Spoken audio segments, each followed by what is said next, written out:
Encre d'histoire, Plume et Voix, Alban de Maigret.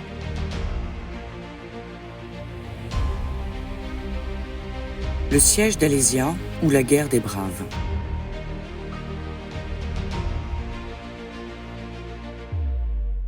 Prends-les. Je suis brave, mais tu es plus brave encore, et tu m'as vaincu. Tels auraient été, selon Florus, historien du second siècle dans son Épitomée, les mots de Vercingétorix rendant les armes à Jules César, en 52 avant Jésus-Christ, à l'issue du siège d'Alésia. Cette bataille qui entérine l'invasion romaine en Gaule nous est essentiellement relatée par l'auteur principal de l'événement, le grand victorieux, le troisième homme du premier triumvirat, qui dépasse par cette action éclatante Crassus et, chose moins évidente, Pompée le Grand. Nous avons nommé Jules César, auteur de De Bello Gallico, la guerre des Gaules. Si la présence romaine en Gaule commence à la moitié du second siècle avant Jésus-Christ, suite à l'appel de Massilia, l'allié de Rome menacé par les Ligures, assez peu des peuples qui composent le territoire ont fait allégeance à Rome. La Narbonnaise, zone méridionale entre les Alpes et les Pyrénées, et quelques tribus du Bourgogne comme les Éduins se rattachent à la cité éternelle comme à un bouclier et rejettent l'hégémonie arverne. Bien que battus, les Arvernes, peuple aux chevaux rapides, politiquement et militairement mieux organisés que ses voisins, influencent la soixantaine d'autres tribus de la Gaule dites chevelues et résistent encore et toujours à l'envahisseur. Dans ce territoire du Massif central, si certains se confortent dans la paix qu'apportent les traités avec Rome, d'autres, comme Celtigios, sont bien décidés à regagner leur indépendance. L'aspiration de ce dernier à restaurer la royauté, en opposition au gouvernement aristocrate mis sur pied selon le système romain, lui coûte sa tête. Malgré leur appartenance commune à la culture celte, les tribus gauloises sont loin d'être unifiées en cette fin du IIe siècle avant Jésus-Christ. Leur vulnérabilité en fait une proie facile pour leurs voisins les Helvètes, qui sous la domination des Germains menés par Arioviste, profitent du climat fragile pour envahir la Gaule par l'Est. En 61 avant Jésus-Christ, nos ancêtres les Gaulois n'ont d'autre choix que d'appeler Rome à l'aide.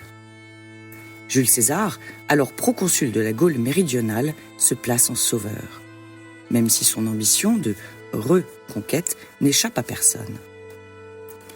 En 58, alors que le général romain vient délivrer les Éduins des Germains avec ses légions enrichies de contingents gaulois, le fils de Celtigios tente de monter les tribus gauloises contre le conquérant grimé en libérateur.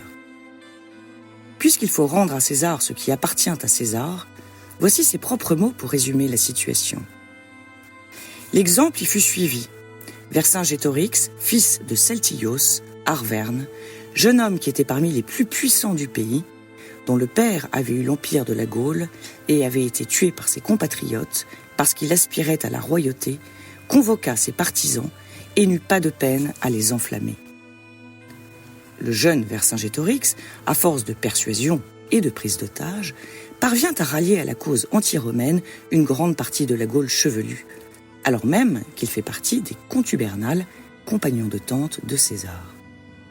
L'amitié et sans doute l'admiration réciproque qui lie les deux hommes ne les empêche pas d'entrer en guerre. Une guerre qui va durer plus de 6 ans, la guerre des Gaules.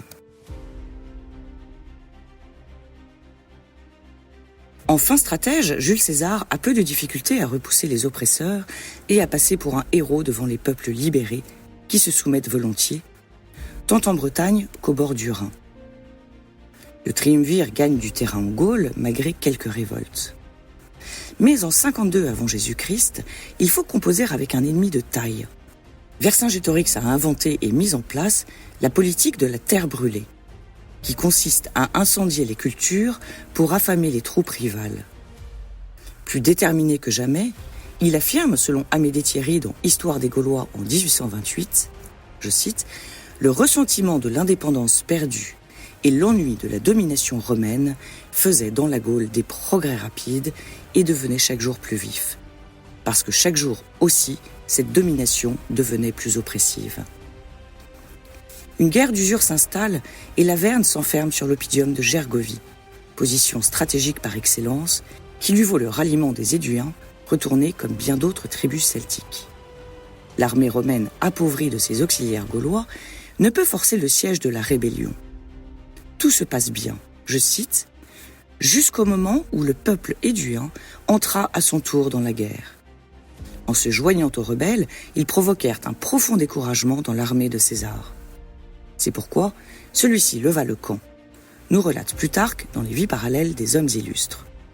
C'est un échec pour César, un triomphe pour Vercingétorix. » Fort de ce succès, l'Arvène convoque à Bibracte, sur le mont Beuvray, l'assemblée gauloise résistante, afin de se faire proclamer comme leur chef suprême. Pour la première fois, une unité nationale émerge. Mais aveuglé par sa précédente victoire, il néglige le génie de César, qui feint de battre en retraite vers le sud. Le croyant à sa merci, il commet l'erreur fatale d'attaquer les légions romaines en pleine campagne, non loin de Dijon, où il perd sa cavalerie, force essentielle de son armée. C'était franchir le Rubicon. Il se retire donc à Alésia, sur le mont Auxois, pour y trouver refuge. Mais César fait construire des circonvallations autour de la place qui empêchent le ravitaillement des Gaulois et l'arrivée des renforts. Après 40 jours de blocus, ces hommes mourant de faim, Vercingétorix est contraint de se rendre. Fait prisonnier, il est emmené à Rome comme un trophée et jeté au cachot jusqu'au 26 septembre 46 avant Jésus-Christ, où on le met à mort. Vercingétorix, dont le nom signifie « grand roi des braves », premier rassembleur de la Gaule, n'a eu que quelques mois pour briller et manifester son talent. Mais l'adversaire était de taille, Jules César. C'est pourtant avec panache et majesté qu'il a rendu ses armes. C'est Napoléon III, grand admirateur de César et passionné par la guerre des Gaules, qui réhabilita l'image du héros méconnu. Il commanda à l'artiste Aimé Millet une statue monumentale dessinée par Eugène Viollet-le-Duc. Elle fut érigée en haut du mont Auxois, sur le site de la bataille, et l'on peut y lire sur son socle ces vers attribués à Vercingétorix et rapportés par Jules César.